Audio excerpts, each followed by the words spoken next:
Existe um rio, Senhor, Vamos para o nosso Rio de Fé.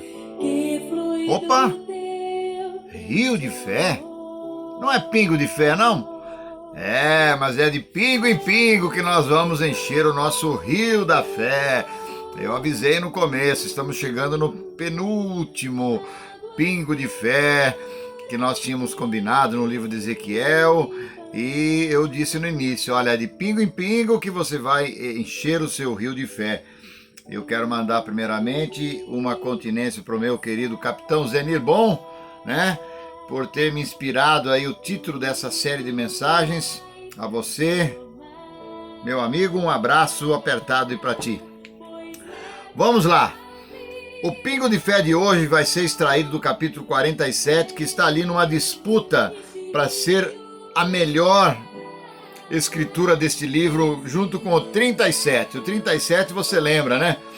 Vale dos Ossos Secos. O 47, as águas purificadoras do templo, do santuário. Que coisa maravilhosa. Os dois são extremamente extraordinários, esses dois capítulos aqui. Bom, aqui vai falar a torrente das águas purificadoras. Diz que o profeta tem a visão de um rio que sai debaixo do trono de Deus, do santuário de Deus. E este rio, ele vai passando, aonde ele passa tem vida. Aonde ele toca os seres são vivificados. Aonde essas águas caem, purifica tudo. Aonde essas águas chegam, purifica. As águas entram no mar e o mar é purificado. As árvores aonde este rio passa começam a produzir. Neste rio os pescadores tiram excessiva abundância de peixe. Peixe. Esse rio é um rio milagroso, um rio poderoso. E Ezequiel descreve com muitos detalhes aqui. Deveríamos ter horas para falar aqui, mas temos minutos. Então ele diz assim que ele foi convidado a entrar neste rio. E ele entra neste rio e ele diz aqui no verso 3, e as águas davam pelos tornozelos. Aí ele começa a avançar. Como você quando entra no mar, num rio, pegou no pezinho, aí daqui a pouco as águas me davam pelo joelho. Opa, já está mais fundo. E depois me levou um pouco à frente e as águas me davam nos lombos. Já está afundando.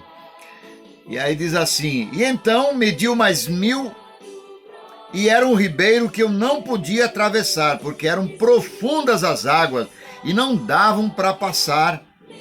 Só se podia passar a nado. Que coisa!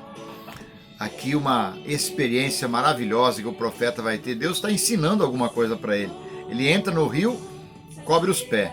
Avança um pouco, água no joelho. Avança um pouco, água nos lombos. E depois não dá mais pé. As águas ficaram fundas demais. E aí ele precisa nadar. O que isso ensina para nós neste pingo de fé de hoje, neste rio de fé? O que isso ensina? Ensina a crescente da nossa vida com Deus. Do início até o final, como Deus deseja trabalhar na nossa vida, ele mostra aqui de uma forma ilustrada. Quando entramos no rio, quer dizer o conhecimento de Deus, quando começamos a despertar a nossa fé para o nosso Deus e encontramos a salvação. Dentro do rio de Deus somos salvos. O início de tudo começa com a salvação. Aí nós avançamos e nós vamos para o joelho, a vida de oração, salvação que é sustentada pela vida de oração.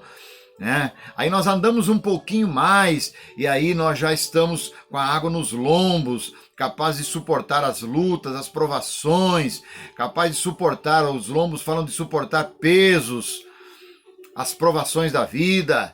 E aí nós nos aprofundamos, aí vem a vida profunda, aí nós temos que passar a nado.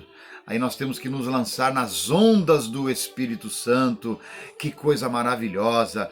E aí diz uma coisa importante, que Ezequiel continua vendo a visão do rio. Ele diz assim que tinha muitas árvores grandiosas ao lado do ribeiro, do rio. Somos nós. Nós somos essas árvores plantadas junto ao ribeiro, fala da vida frutífera. Depois que você se lança nas ondas do Espírito, você vai ter uma vida de fruto, a frutificação dos dons, dos frutos do Espírito, a vida produtiva, a vida abençoada com Deus, né? E aí diz que você se torna alguém que sara, né? As águas que saram, tudo que você toca tem vida, tudo que você toca tem cura. E finalmente, neste rio diz, os pescadores pegam muitos peixes em multidão excessiva, capítulo 10. Aí você se torna um missionário de Deus, um ganhador de almas, um ganhador de vida. Você começa na salvação, entrando com os seus tornozelos nas águas, mas você termina puxando a rede com muitos peixes. Jesus falou, vós sereis pescadores de homem. O reino de Deus é como uma rede lançada no mar, que apanha toda a qualidade de peixe. Este capítulo é maravilhoso, porque ele nos mostra como é a crescente da vida cristã. Somos salvos para salvar, somos curados para curar. Entramos no rio para levar este rio a muitos corações. Fica aí então para você meditar nesse dia, amanhã o último pingo de fé, mas hoje que você não fique só com seus pés na água, vá para o joelho, vá para a oração, depois você suporta a luta que está vindo aí, você é forte, você consegue, se lance nas ondas do Espírito, dê muitos frutos para Deus e seja um pescador de vidas. Que Deus te abençoe em nome de Jesus.